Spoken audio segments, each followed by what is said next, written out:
Je ne suis pas retourné en Haïti parce que j'ai considéré que les conditions de vie et de travail étaient devenues très difficiles. Alors, dans ces conditions, je me suis dit, il est préférable pour moi de rentrer dans ma famille qui se trouvait déjà au Canada. Est-ce que, M. Laurent, on pourrait interpréter votre geste comme une critique de la politique de M. Duvalier? Peut-être que dans le gouvernement, on a cette pensée-là, que je ne suis pas retourné parce que je n'aime pas le gouvernement. Au fond, je ne m'occupe pas de politique. Il est certain que je n'approuve pas toutes les mesures, je dis bien toutes les mesures prises par M. Duvalier, particulièrement les mesures violentes. J'ai très peu de renseignements sur ce qui se passe, ou ce qui s'est passé effectivement en Haïti. Je connais M. Duvalier, c'est un homme de culture, mais c'est un dur aussi.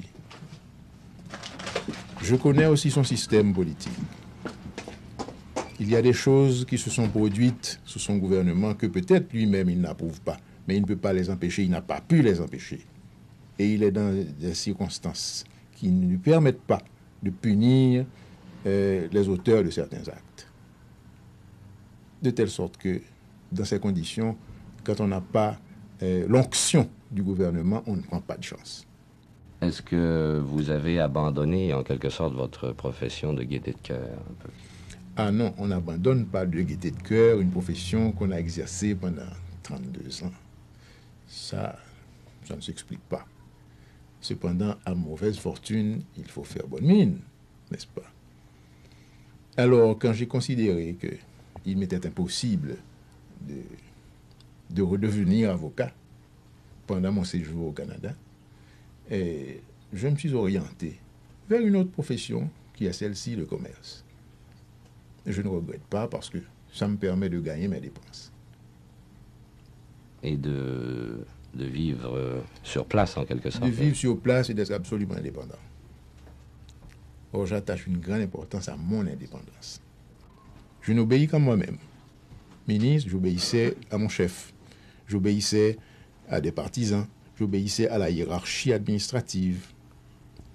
Même quand je prenais des décisions, j'étais obligé de les imposer parfois. Mais maintenant, je n'impose rien. Je n'ai qu'à ouvrir la bouche, donner un ordre, et l'ordre est exécuté. Personne ne discute mes ordres maintenant. Je suis certainement plus indépendant. Et de quelle façon la population ici dans le quartier, depuis que vous y êtes installé, vous a-t-elle accepté? Elle m'a accepté d'abord avec quelques réserves au départ, mais à la longue, ça a été très facile. Et avez-vous le sentiment d'être québécois? Oui, oui. Surtout depuis que je travaille dans le commerce. Je vois beaucoup de monde qui me parle, qui m'expose leurs problèmes, qui me demandent conseil parfois, et auxquels je donne des conseils, dans la mesure de mes possibilités, bien entendu, parce que je n'ai pas suffisamment de connaissances du milieu pour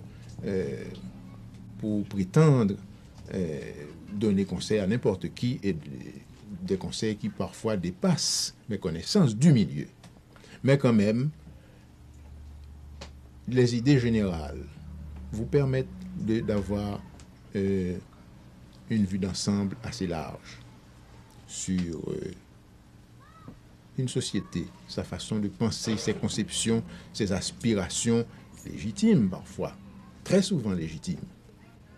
Et c'est ce qui me permet de répondre à mes interlocuteurs dans le sens de leurs intérêts bien compris. Est-ce qu'à l'heure actuelle, M. Laurent, vous êtes plus heureux ici au Canada que si vous viviez chez vous? Je crois que ma place est au milieu de ma famille. J'ai des intérêts en Haïti, c'est entendu, mais je ne suis pas inquiet pour mes intérêts parce que, comme je vous dis, je n'ai pas été persécuté par le gouvernement de M. Duvalier. J'ai laissé volontairement, et si je ne retourne pas en Haïti, c'est encore volontairement.